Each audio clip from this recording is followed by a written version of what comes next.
नमस्कार दोस्तों अग्नाशय कैंसर या पैंक्रियाज कैंसर आपके अग्नाशय के टिश्यूज़ में शुरू होता है। अग्नाशय आपके पेट का हिस्सा होता है जो आपके पेट के निचले हिस्से के पीछे स्थित होता है। आपके अग्नाशय में ऐसे एंजाइम्स बनते हैं जो आपकी पाचन क्रिया को ठीक करते हैं और यहाँ ऐसे हार्मोन का निर्माण भी होता है जो आपके शरीर की शर्करा के चयापचय को नियंत्रित करने में मदद करते हैं। अग्नाशय कैंसर आमतौर पर तेजी से फैलता है और इसीलिए इसको प्रारंभिक अवस्था में पता लगाना मुश्किल होता है, लेकिन अग्नाशय कैंसर के शुरुआती दौर में पता लगने पर भी इसको रोकना मुश्किल होता है। कैंसर से होने वाली मृत्यु का ये एक प्रमुख कारण होता है। अक्सर अग्नाशय कैंसर के लक्षण और संकेत कैंसर काफ़ी बढ़ जाने पर ही दिखाई देते हैं और तब तक इसको सर्जरी द्वारा हटा पाना संभव नहीं होता। दोस्तों बात की जाए कि अग्नाशय कैंसर होने के बाद इसके जीवित रहने के दर क्या हैं, तो इसका इलाज ना होने पर बचना मुश्किल होता है। बीमारी के सभी चरणों की औसत देखी जाए तो अग्नाशय कैंसर होने के पहले साल के अंत तक जीवित रहने का दर 19% देखा गया है और 5 सालों के बाद जीवित रहने का दर केवल 4% ही रह जाता है और इसीलिए इसका निदान जल्द से जल्द कराना अत्यंत ही आवश्यक है। तो दोस्तों सबसे पहले तो हम यही जानेंगे कि अग्नाशय कैंसर जो है ये कितने प्रकार का होता है। तो दोस्तों ये 2 प्रकार का होता है। पहला होता है एक्सोक्राइन ट्यूमर। एक्सोक्राइन ग्रंथि को प्रभावित करने वाले अधिकांश ट्यूमर को एडिनोकार्सिनोमा कहा जाता है और इस प्रकार का कैंसर अग्नाशय नलिकाओं में होता है और इस ट्यूमर का उपचार उसके विकास के स्तर पर आधारित होता है। और दूसरा प्रकार होता है एंडोक्राइन ट्यूमर। ये ट्यूमर कम आम हैं और अधिकतर सौम्य होते हैं। एंडोक्राइन ट्यूमर दुर्लभ होते हैं लेकिन ये हार्मोन उत्पादन वाली कोशिकाओं को प्रभावित करते हैं और इन ट्यूमर को आइलेट सेल ट्यूमर या न्यूरो एंडोक्राइन ट्यूमर भी कहा जाता है। अग्नाशयी कैंसर के 95% मामले एक्सोक्राइन कोशिकाओं में शुरू होते हैं। और अब हम दोस्तों जानेंगे कि अग्नाशय कैंसर जो है इसके कितने चरण यानी कि कितने स्टेजेस होते हैं। तो कैंसर के प्रसार का वर्णन करने के लिए कैंसर के स्टेज का इस्तेमाल किया जाता है। तो दोस्तों बात की जाए स्टेज 0 यानी कि चरण 0 की, तो इस चरण का अर्थ होता है कि कैंसर फैला नहीं है, कोशिकाओं की केवल एक परत तक ही सीमित है। अग्नाशयी कैंसर इमेजिंग परीक्षणों या फिर नग्न आंखों से दिखाई नहीं दे रहा है। चरण 1 की बात करें तो इस चरण का अर्थ है कि कैंसर का कुछ विकास हुआ है लेकिन वह अभी अग्नाशय तक ही सीमित है। चरण 2 की बात करें तो इस चरण का अर्थ है कि कैंसर का थोड़ा और प्रसार हुआ है और वो अग्नाशय के बाहर या पास के लिम्फ नोड्स में फैल गया है। चरण 3 की बात करें तो इस चरण का अर्थ है कि कैंसर का व्यापक प्रसार हुआ है और पास की प्रमुख रक्तवाहिकाओं या तंत्रिकाओं में विस्तार हुआ है लेकिन उसके रूप में परिवर्तन नहीं हुआ है। और चरण 4 की बात करें तो इस चरण में कैंसर के प्रसार की पुष्टि हो जाती है और ये चरण बताता है कि कैंसर दूर के अंगों में भी फैल गया है।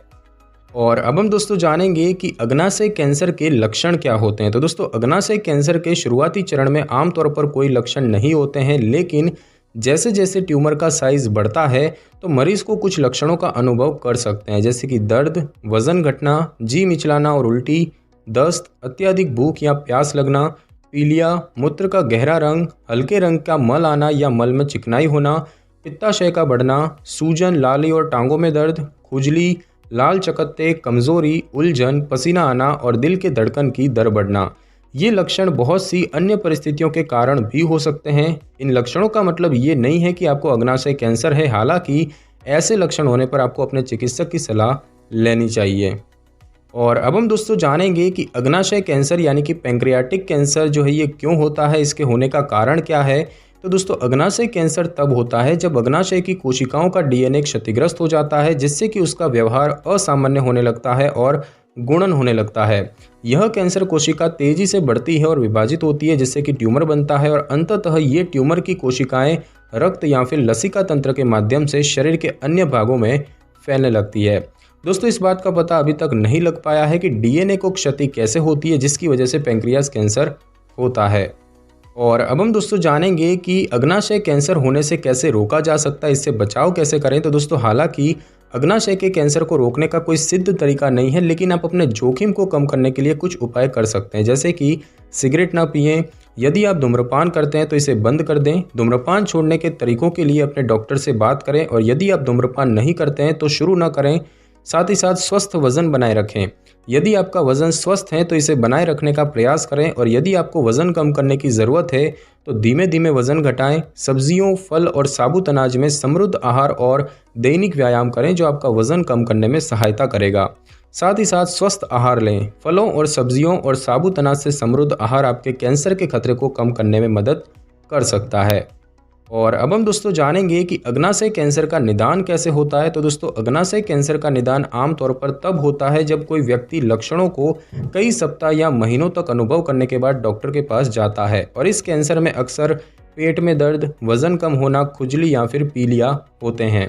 तो दोस्तों, अग्नाशय कैंसर का निदान के तरीकों की बात करें तो सबसे पहला होता है चिकित्सा इतिहास। आपके डॉक्टर बीमारी की शुरुआत, प्रकृति, दर्द का स्थान, धूम्रपान का इतिहास और अन्य चिकित्सा समस्याओं को जानकर बीमारी का निदान करने की कोशिश करते हैं।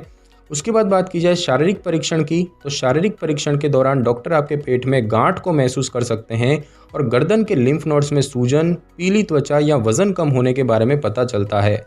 उसके बाद बात की जाए सिटी स्कैन की, तो सिटी स्कैन में एक स्कैनर कई एक्सरे लेता है और कंप्यूटर उन्हें पेट के अंदर की विस्तृत छवियों में पुनर्निर्मित करता है।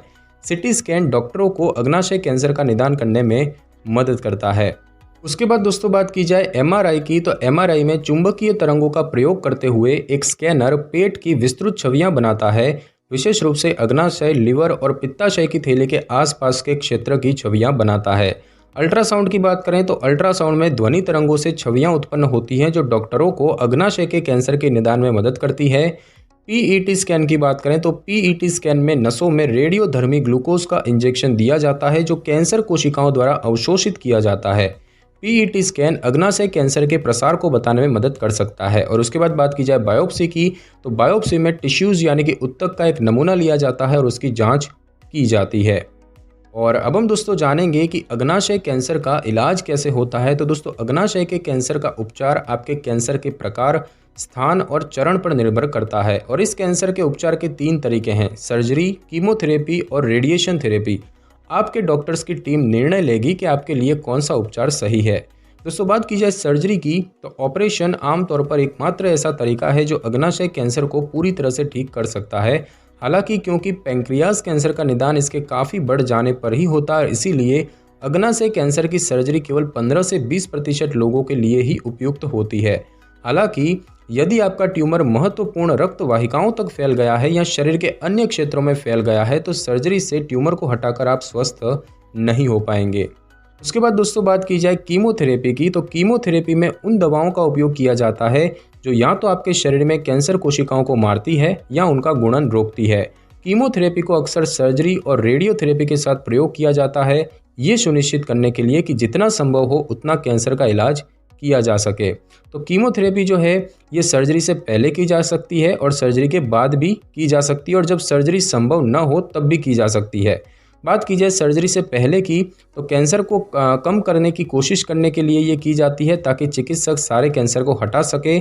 सर्जरी के बाद की बात की जाए तो कैंसर के फिर से होने के जोखिम को कम करने में मदद करने के लिए कीमोथेरेपी की जा सकती है। और बात की जाए कि जब सर्जरी संभव न हो तब भी कीमोथेरेपी की जा सकती है, कैंसर को कम करने का प्रयास करने के लिए, इसकी वृद्धि को धीमी करने के लिए और लक्षणों को सुधारने के लिए। कुछ कीमोथेरेपी दवाएं मौखिक रूप से ली जा सकती है, लेकिन कुछ दवाओं को सीधे नसों में दिया जाता है।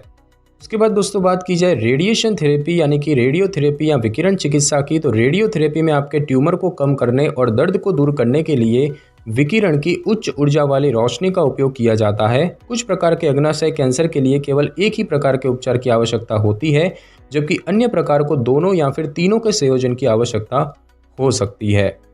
और अब हम दोस्तों जानेंगे कि अग्नाशय कैंसर से आपको क्या नुकसान हो सकते हैं। तो दोस्तों, जैसे जैसे अग्नाशय कैंसर बढ़ता है तो आपको कुछ जटिलताएं हो सकती है। जैसे कि बात की जाए पीलिया की, तो अगर अग्नाशय कैंसर आपकी जिगर की पित्त की नली को रोकता है तो वो पीलिया बन सकता है। और इसके लक्षण है पीली रंग की त्वचा और आंखें, गहरे रंग का मूत्र और फीके रंग का मल। दर्द की बात की जाए तो बढ़ता ट्यूमर आपके पेट में नसों पर दबाव डाल सकता है, जिससे दर्द हो सकता है और जो गंभीर भी हो सकता है। आंतों की रुकावट की बात करें तो अग्नाशय कैंसर जो छोटी आंत में बढ़ता है या उस पर दबाव डालता है, आपके पेट से पचे भोजन का प्रवाह रोक सकता है। और बात की जाए वजन घटने की, तो अग्नाशयी कैंसर से ग्रस्त लोगों का कई कारणों से वजन कम हो सकता है। तो दोस्तों आज की इस वीडियो में बस इतना ही। अगर आपको मेरी ये वीडियो और जानकारी अच्छी लगी हो तो वीडियो को लाइक और शेयर कर दीजिए और कमेंट करना बिल्कुल भी ना भूलें। और अगर आप हमारे चैनल पे नए हैं तो चैनल को कर ले सब्सक्राइब और बेल आइकन के बटन को ज़रूर क्लिक कर लें ताकि मेरी नई वीडियो की नोटिफिकेशन सबसे पहले आपको मिल सके। Thanks for your time.